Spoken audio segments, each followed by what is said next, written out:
Meski masih dalam suasana pandemi COVID-19, pemerintah Kota Banjarmasin menargetkan peningkatan di seluruh sektor seiring dengan mulai berjalannya perekonomian di Kota Seribu Sungai saat ini.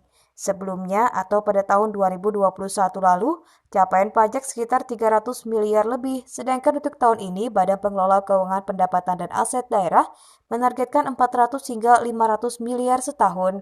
Peningkatan pajak yang paling besar kebanyakan dari pajak restoran dan rumah makan. Pasalnya pada pertengahan tahun ini capaiannya sudah sekitar 60%, menyusul pajak hotel yang hampir 50%. Hal itu diungkapkan langsung oleh Kepala BPK-PAD Kota Banjarmasin Edi Wibowo di sela-sela kegiatan sosialisasi pajak pusat dan daerah di salah satu hotel berbintang di Banjarmasin Senin pagi tadi. Kalau umum secara pribadi menilai potensi kita di sana besar.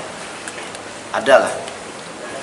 Dengan perkembangan kota yang ramai, artinya bertumbuhanlah usaha-usaha kafe, rumah makan, restoran dan lainnya.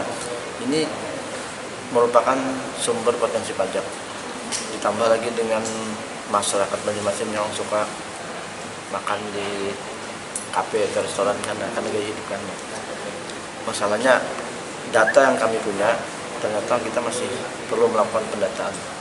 Nah, dengan adanya pendataan ini, ya nanti mungkin saya akan masuk ke lapangan, kita melakukan pendataan.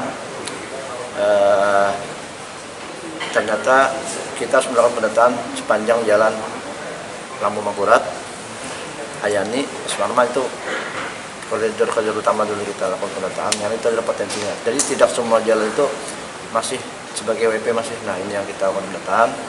Setelah itu lakukan pendataan, baru kita jadikan wajib pajak. Nah, insya Allah kedepannya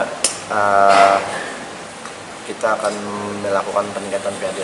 Jumlah sementara Dengan 400 stepping block ini kita sudah bisa mengumpulkan sekitar 300-an.